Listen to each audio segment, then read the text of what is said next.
April 24, 2024 nang magpunta ako sa Grace Medical Hospital para magpa-check up ng aking breast. And based sa kanyang first finding ay kailangan kong magpa-breast ultrasound at kaya dali-dali naman nagpa-breast ultrasound nga ako at lumabas nga sa findings ang bilateral breast cyst category 2 benign findings. Kaya agad-agad naman nag-research ako sa Facebook at nakita ko nga ang page na ito ng Breast Cancer Warriors at dito ko nga nakilala si Sister Mary Grace Miranda na merong case ng breast cancer at siya nga ang nagbigay sa akin ng information na merong ang free biopsy sa Bulacan Medical Center, Malolos. Kaya naman agad-agad nag-text ako at nagbigyan nga ako ng schedule ng May 17, 2024 para sa aking consultation para sa surgeon. Kaya naman agad-agad ay bumiyahe naman ako ng May 17 patungong Malolos. Kaya tara samahan niyo nga ako sa aking journey ng aking medication. Ito po ang contact number ng Bulacan Medical Center sa Malolos. Hindi po sila nag-a-accept ng walk-in. Kailangan nyo muna pong tumawag or mag-text sa kanila para magpa-appointment kung kailangan nyo pong magpa-check up sa kanilang OPD or kanilang outpatient department.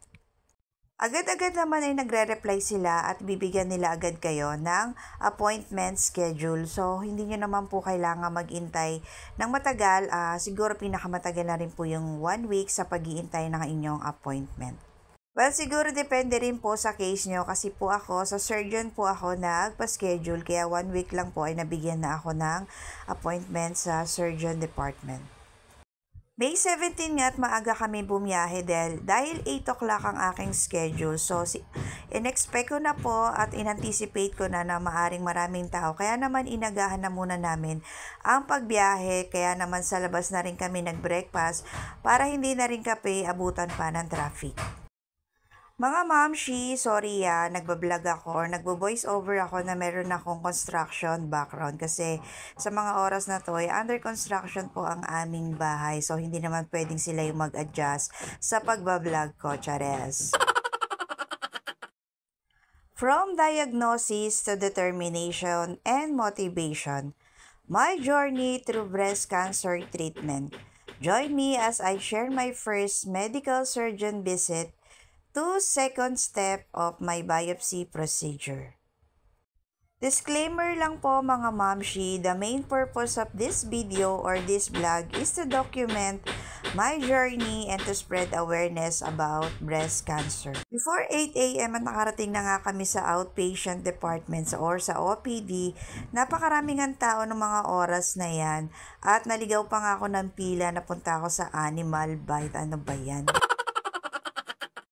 Andito na nga ako sa surgery department. Dalawa nga kami magkasama ni mama nung mga time na to dahil si mama ay magpapa-check up din para naman sa kanyang thyroid or goiter case. So, sa mga sandaling ito, kailangan niya rin magpa-biopsy pero kailangan niya muna dumaan sa kanyang doktor or sa kanyang specialista para malaman namin kung kailangan niya talagang i-biopsy or kailangan lang niya dumaan sa isang medication.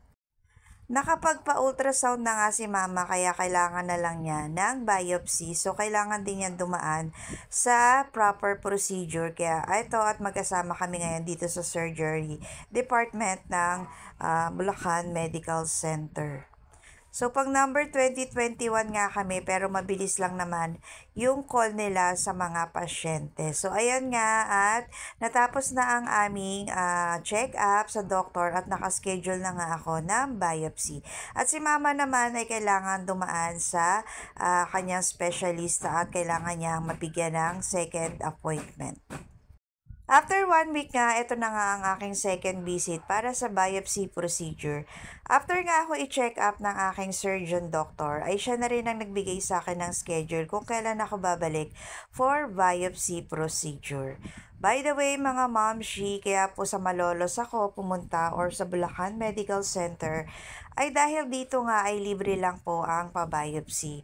Marami na po kasi ako napuntahan na private hospital pero grabe po, napakamahal po ng kanilang biopsy procedure na nagkakahalaga ng 20,000 plus. Wala naman po problema kung tayo ay magpapa-biopsy procedure sa mga private hospital. So, kailangan lang din natin maghanda ng 20,000 plus. And since meron naman pong libre sa Bulacan Medical Center, why not doon na lang tayo sa libre? Magtsatsaga lang talaga tayong magpa-appointment, magtsatsaga lang tayong bumiyahe ng malayo, at syempre, kailangan maging practical din tayo sa mga panahong ito na napakamahal ng mga bilihin, at syempre, nag-undergo din po kami ng construction ng bahay. So, dapat tipid-tipid din. So, eto na nga ang aking biopsy procedure at ang mga oras na yan, si Ate Kim nga ang kasama ko.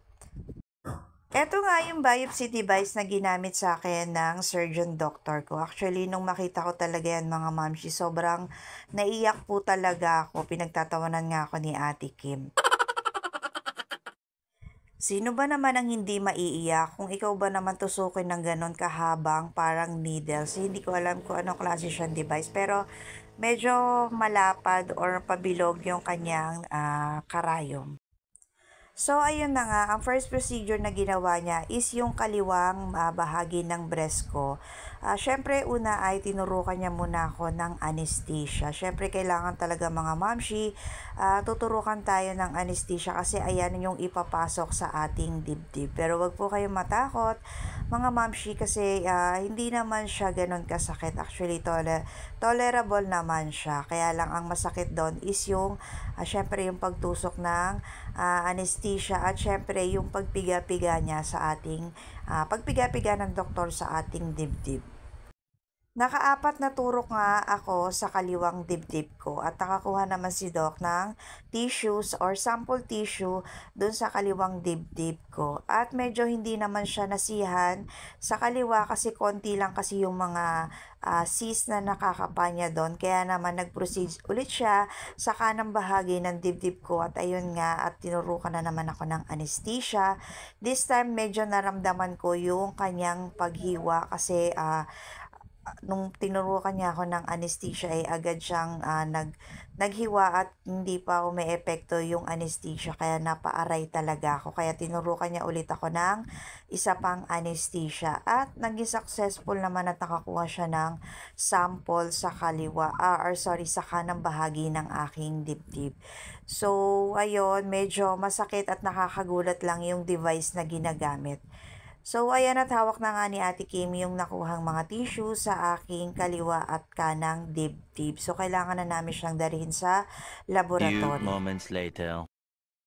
Kung sa BMC center nyo nga aantayin yung result ng biopsy ay matatagalan nga at aabutin nga ng 6 months.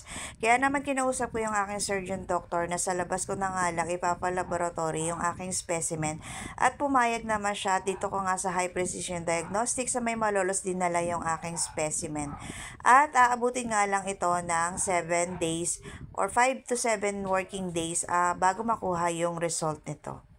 1,500 nga lang ang binayad ni Kim para sa laboratory. Kaya pag uwi namin ay dumaan nga muna kami sa Starbucks para naman mahimasmasan ako. So, antayin po natin magiging result ng biopsy. Sana po ay maging okay ito. Hindi ko pa masabing cancer siya kasi wala pa namang results ang biopsy. So, malalaman natin sa result ng biopsy kung malignant na yung cyst. Thank you for watching. Bye!